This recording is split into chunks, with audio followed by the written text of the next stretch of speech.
Robert Kramer is a ranking Democrat dirty tricks operative.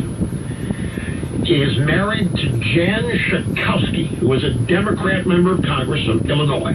He is a Saul Alinsky disciple. He, during the first 8 years of the Obama administration, has visited the White House 350 times. 42 times, Robert Kramer has met with President Obama in the Oval Office. Robert Kramer is tied to the Clinton campaign and the dirty tricks of buying and paying for homeless people and other protesters to show up at Trump rallies and provoke violence.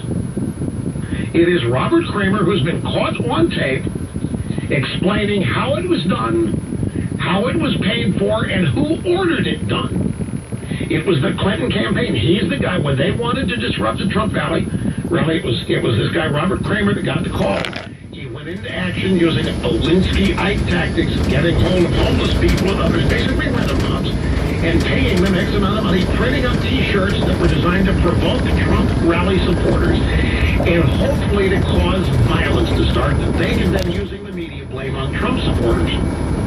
All of that was bought and paid for and sponsored by the Hillary Clinton campaign, and Robert Kramer was the guy behind it, with a couple of deputies who've also been named.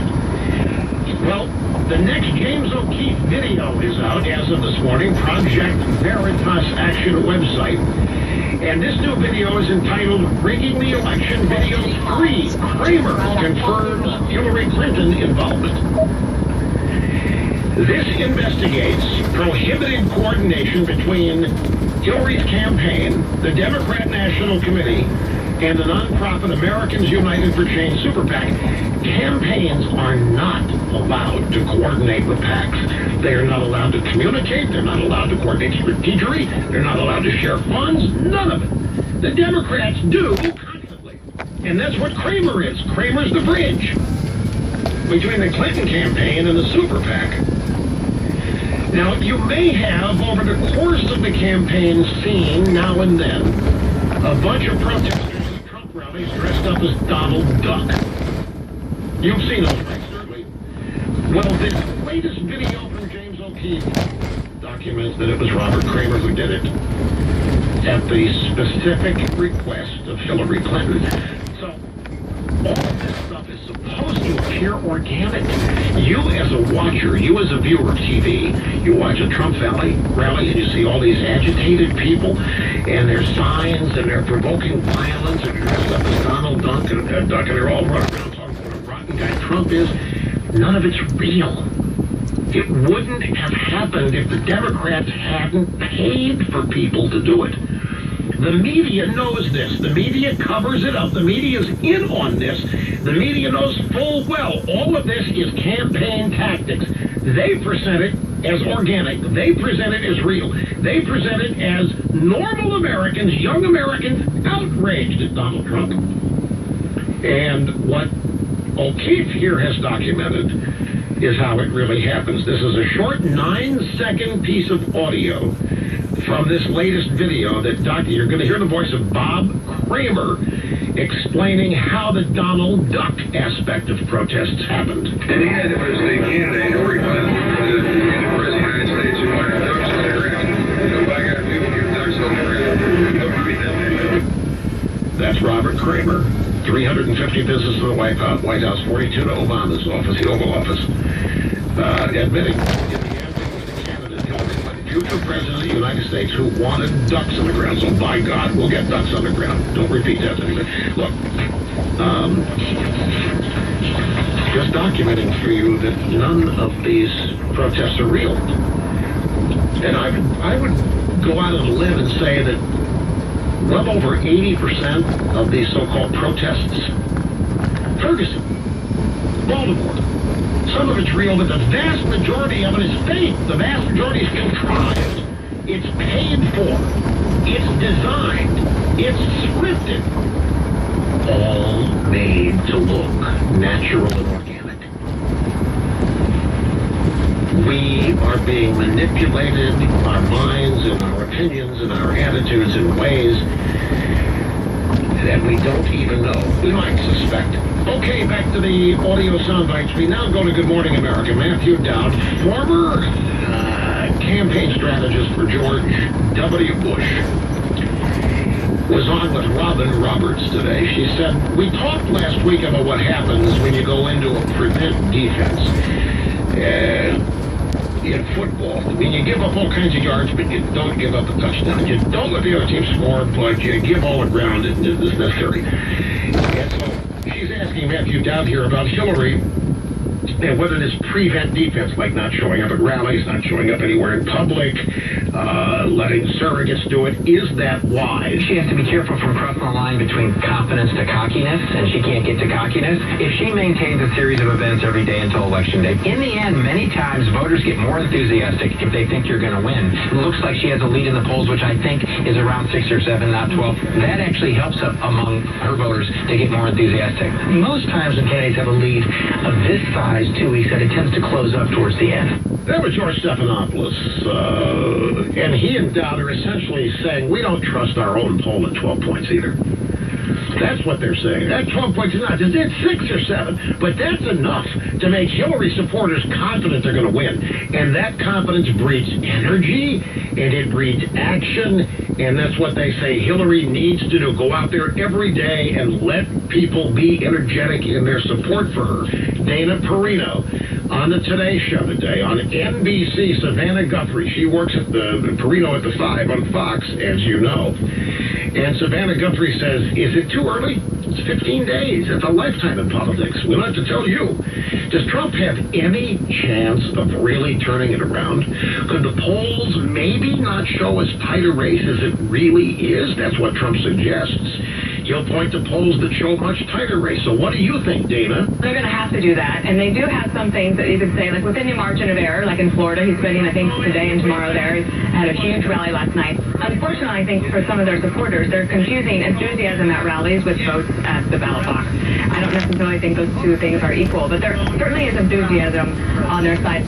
Okay, so, conventional wisdom is what we got there. Well, yeah, 2 weeks, I guess so, but, you know, it's a long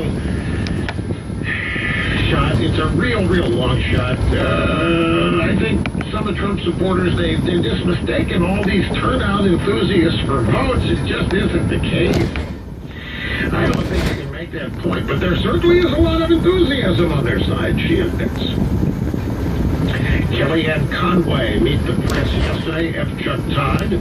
Where do you see the race right now, Kellyanne? Do you acknowledge that you are behind? We are behind. She has tremendous advantages. She has the former president, happens to be her husband, campaigning for her, the current president and first lady, vice president, all much more popular than she can hope to be. But she's seen as the incumbent, where we're behind 1, 3, 4 points in some of these swing states that Mitt Romney lost to President Obama. Chuck, we feel that with Hillary Clinton under 50% in some of these places, even though she has run a very traditional and expensive campaign, that we have a shot of getting those undecided voters. We need to bring them aboard over the next couple of weeks. Kellyanne Conway admitted, yeah, we're behind, but it's not like the polls are saying. And we've got, you know, maybe 1, 3, 4 points. Some of these swing states that Romney also lost, Chuck. And with Hillary under 50%, despite all the money that she spent, despite all the powerful people she's got out there supporting her, we think we can pull it off, Chuck. So now we move to today. This afternoon, I mentioned earlier that Hillary Clinton's in hibernation. Well, she came out. By the way, that's the media telling your ass that they think they can pull her victory off. Elizabeth Warren shows up to warm up the crowd at Hillary's rally. We have 2 sound bites. Here's number 1. He thinks that because he has money, that he can call women fat pigs and bimbos. He thinks because he is a celebrity that he can rate women's bodies from 1 to 10. He thinks that because he has a mouthful of Tic Tacs that he can force himself on any woman within groping distance. Well, I got news for you, Donald Trump. Women have had it with guys like you. Wait a minute, I thought it was Trump that was taking the campaign down to the sewer level. What are they doing campaigning on stuff like this? Is that the only story they've got? That Trump's a reprobate? And that women have had it with guys like Trump? I'm not going to answer that question. But I'm just going to tell you, she will never know when women have had it with guys like Trump. The fact that women are always going to flock to guys like Trump is one of the things that takes off women like Elizabeth Warren. And it takes off a lot of guys, too. I mean, let's be honest. Women go for the bikers, you know, and the straight and narrow guys in the library say, what am I doing wrong? It's the age-old question. Nobody knows why anybody finds anybody attractive. The bowling alley shows you that. But here Elizabeth Warren is convinced that women are not ever again going to find guys like Trump worth their time. Pocahontas wasn't finished. And nasty women have really had it with guys like you. Get this, Donald. Nasty women are tough. Nasty women are smart. And nasty women vote. And on November 8th, we nasty women are going to march our nasty feet to cast our nasty votes to get you out of our lives forever. Hatred.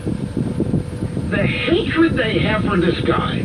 I'm telling you, it's political. It's not personal.